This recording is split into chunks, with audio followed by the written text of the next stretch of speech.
Al-Imam Ghazali mengatakan arbaun la ya'riful qadra illa arbaun. Ada 4 perkara yang dimana 4 perkara ini orang gak bakal tahu nilainya, harganya, kecuali 4 perkara juga, kata Imam Ghazali. La ya'riful qadra seha illal marid. Tidak akan tahu nilai atau harga kesehatan kecuali orang yang sudah merasakan sakit, kata Imam Ghazali.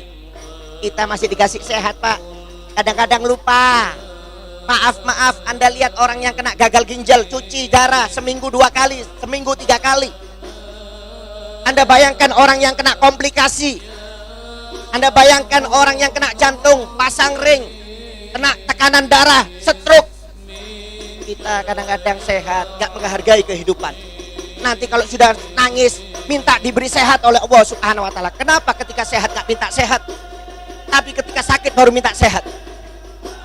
Banyak orang yang gak menghargai kehidupan, gak sadar. Nanti kalau sakit baru sadar. Ketika sehat gak mau ibadah. Ketika sakit, wah baru ibadah, nangis, tahajud tiap malam. Apalagi kalau penyakitnya keras, maaf, kena tumor, kena kanker. Saya yakin orang ini bakal ibadah terus, menangis kepada Allah tiap malam untuk dikasih kesehatan. Tapi kalau ketika dikasih sehat, kadang-kadang gak sadar. Banyak orang yang tidak menghargai nilainya sehat kecuali sudah merasakan sakit. Ma'asyiral muslimin. Yang kedua, kata Imam Ghazali, la ya'riful qadra syabab ilal haram. Tidak akan mengetahui nilainya suatu, harganya masa muda kecuali orang yang sudah tua. Anda sekarang masih muda, ada yang masih belasan, 20, 30, 40, masih dikasih muda. Kadang-kadang gak dihargai masa mudanya. Anda tanya orang yang sudah tua itu, yang sudah umur 60, 70, baru tahu, Pak, waktu masih muda main bola 2 jam tahan. Coba orang umur 70 tahun suruh main bola, mungkin 10 menit sudah siup. Kalau masih muda tahan 2 jam, 3 jam, 4 jam tahan. Orang kerja 12 jam di tambang, umpamanya di kantor, kerja di kebun 12 jam, masih muda tahan. Coba Anda lihat kalau sudah tua, kasihan. Sudah bungkuk, apalagi sudah pakai tongkat, gak kuat, Pak, kemana-mana, gak tahan. Kekuatannya itu gak sama dengan seperti masa muda. Kalau masih masa muda ini, subhanallah, kekuatannya luar biasa. Apalagi kalau kemanten baru, masih muda, dipandang aja sudah hidup. Coba kalau sudah agak tua sedikit, butuh perjuangan. Hargai. Anda ini masih muda, dikasih sehat oleh Allah Subhanahu wa Ta'ala. Hargai kesehatan kita, hargai masa muda kita. Kalau kita nggak menghargai, nanti ketika sudah tua kita bakal menyesal, Pak. Kita bakal menyesal. Kemudian kata Imam Ghazali, la ya'riful ghani ila ahlul fakir. Tidak akan mengetahui nilainya suatu kekayaan kecuali orang yang miskin, kata Imam Ghazali. Maaf, kita jangan lihat yang di atas-atas terus. Kita lihat yang di bawah. Kalau kita lihat yang di atas gak bakal syukur, Pak. Lihat orang kaya uangnya ratusan, miliaran, wah gak pernah syukur kita. Kita ini jangan lihat orang yang kaya-kaya, lihat orang yang di bawah kita itu masih banyak yang susah, supaya kita syukur. Kadang-kadang orang gak menghargai, dikasih enak oleh Allah Ta'ala gak syukur, minta kaya terus. Padahal yang di bawahnya itu banyak yang susah masihan daripada dia. Maaf Pak, sesusah-susahnya kita, maaf, masih lebih susah Nabi Muhammad SAW. Sesusah-susahnya Anda, tiap hari mungkin masih makan, Pak. Nggak mungkin dalam satu hari kelaparan, tidak mungkin. Pasti dalam satu hari kadang makan kita, tidak mungkin tidak. Anda lihat Nabi Muhammad SAW, kadang-kadang 3 hari nggak makan. Kadang-kadang sampai di rumahnya 2 bulan nggak masak istrinya Nabi Muhammad SAW. Mau mengeluh model apa kita ini? Nggak ada syukurnya sama sekali. Syukur sama Allah Ta'ala, sudah ditentukan takdir kita, kekayaan kita ini sudah diatur oleh Allah Subhanahu wa Ta'ala. Jangan pernah lihat orang yang di atas, syukuri orang yang di bawah kita masih lebih banyak yang susah, Pak. Makanya kata Nabi, kata Imam Ghazali, orang itu tidak akan bisa menghargai nikmat kekayaan yang Allah berikan kecuali dia merasakan kemiskinan, kata Imam Ghazali. Maksudnya apa? Jangan pernah lihat orang yang di atas. Kalau kita melihat orang yang di atas, kita nggak bakal syukur, kata Imam Ghazali. Kemudian yang terakhir kata Imam Ghazali, la ya'riful qadral haya illal mauta. Tidak akan tahu nilainya, harganya suatu kehidupan kecuali orang yang sudah mati merasakan kematian. Maaf, kita masih hidup terbahak-bahak. Kita belum mati, Pak. Kita masih mau kadang-kadang melanggar perintah Allah, bermaksiat kepada Allah Subhanahu wa taala tanpa merasa salah, tanpa merasa dosa. Silahkan, memang kita belum meninggal. Nanti kalau sudah meninggal baru nyesal kita. Berapa banyak kata Nabi Muhammad SAW dalam hadisnya, orang yang sudah dikubur menangis untuk dikembalikan lagi ke dunia.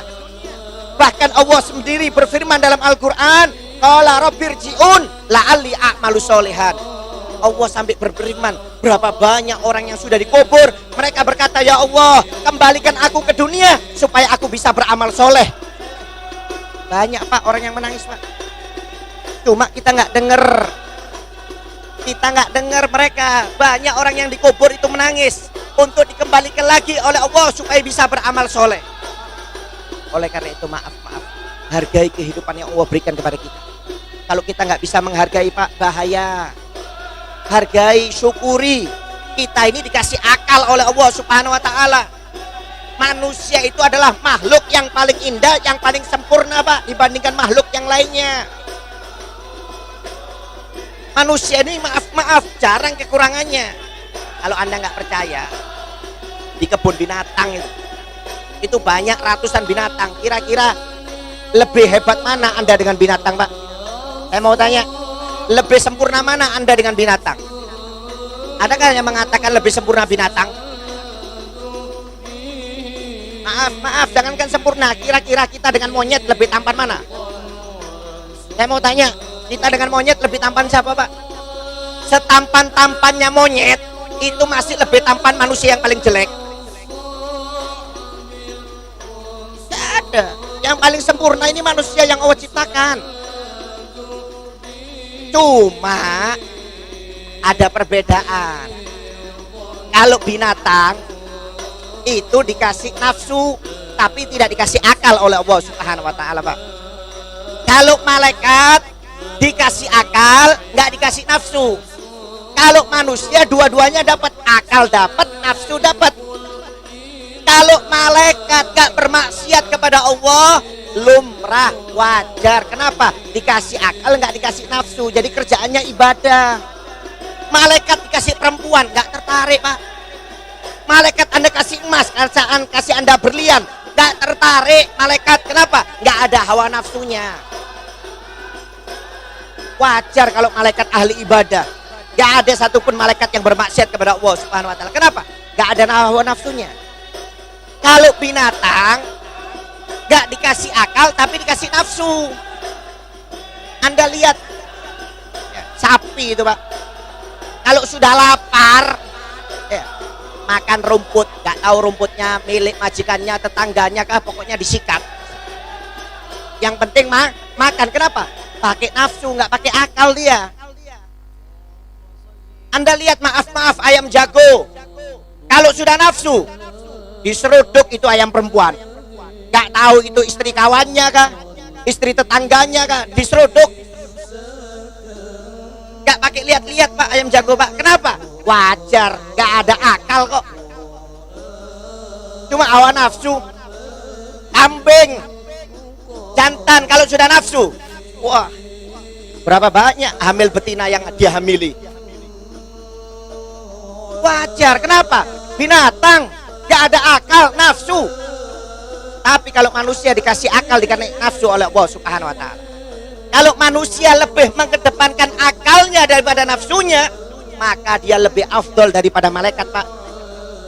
Kalau nggak percaya, Anda lihat dalam hadis Nabi, dalam Al-Quran, berapa banyak orang yang dikasih kelebihan oleh Allah Subhanahu wa taala. Dikasih kelebihan yang luar biasa oleh Allah Subhanahu wa taala, dikasih karomah. Kenapa? Akalnya dipakai. Kalau ada orang yang memakai akalnya, tidak memakai hawa nafsunya, maka dia lebih mulia daripada malaikatnya Allah Subhanahu wa taala.